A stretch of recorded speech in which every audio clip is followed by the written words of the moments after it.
Welcome to day 5. Today we are talking about controlling texture, and by that I don't mean decorative punch needle stitch techniques. It's the same basic punching process. We are just playing with it a little. Small adjustments can create different surfaces and visual depth.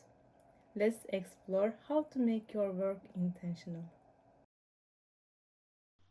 When you punch in one direction constantly, the loops naturally lean in that direction. This actually affects how the surface of your design looks. By slightly changing the direction you punch, you can follow curves more smoothly, make certain areas look fuller, and gently guide the viewer's eye across the design. Let's try a small exercise together. If you want to follow along, draw two simple circles on your fabric.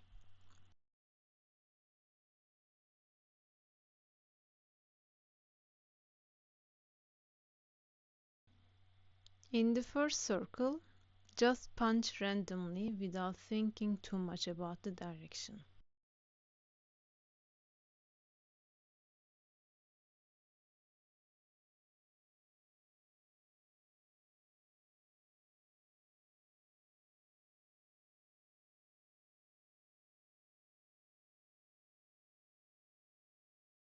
Now, in the second circle, try to follow the curve of the circle as you move around it.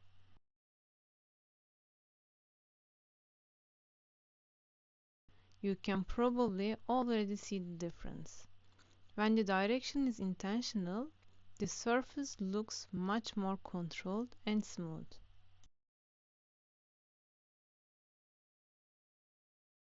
Another way to control the surface is by adjusting the loop height.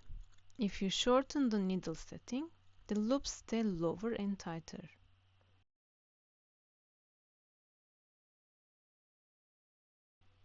If your needle is set a little longer, the loops become higher and softer.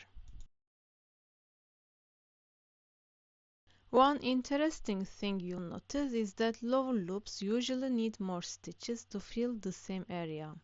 Higher loops cover the surface faster and often look a bit fuller and denser. You can use this intentionally inside one design. For example, a background can be punched with shorter loops, while the main shape can have slightly higher loops. That small difference already creates some depth. And if you work with shorter loops and a contrasting fabric underneath, a tiny bit of the fabric can show through. That creates another visual texture, which can be really beautiful in some designs. Same punching process, just small adjustments that change how the surface look. Let's explore a few ways to play with the surface texture. One technique is creating longer loops intentionally.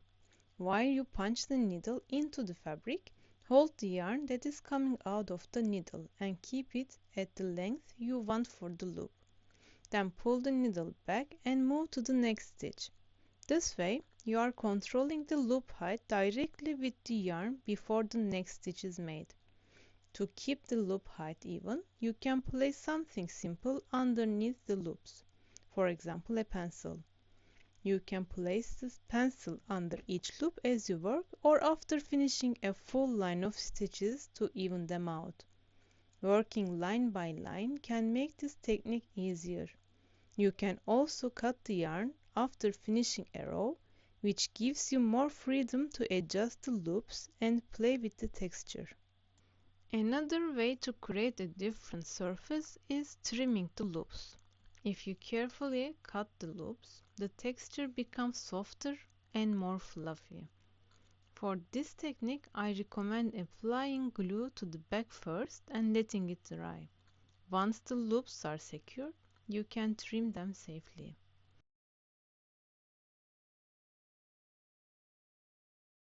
When you turn the hoop over and punch from the loop side, you are no longer creating loops. You are creating small stitches on the surface instead. This technique can be very useful for the fine details or small accents in a design. These small adjustments can completely change the surface of your work, so feel free to experiment on a small area first. If you are planning to add a backing later, it's a good idea to think about the edges while you are punching. Near the edges of your design, try to place your stitches a little closer together. This makes the edge more stable and it also gives you a little extra yarn to work with during the finishing step. When you attach the backing later, those extra loops help hide the fabric underneath and create a much cleaner finish. Work section by section, staying close to your previous row. Think of it like coloring. Smooth, consistent, controlled movements create a cleaner surface. If you see gaps, fill them before securing the back with glue or finishing the piece. Avoid repeatedly punching into the exact same hole, as this can weaken the fabric over time. Make adjustments gently and intentionally.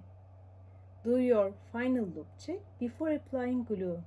This ensures your design is smooth, complete, and ready for finishing.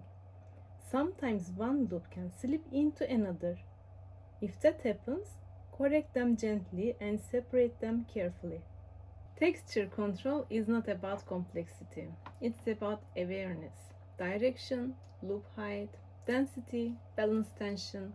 You are not learning with stitches, you are learning control, and that's what makes your work look intentional.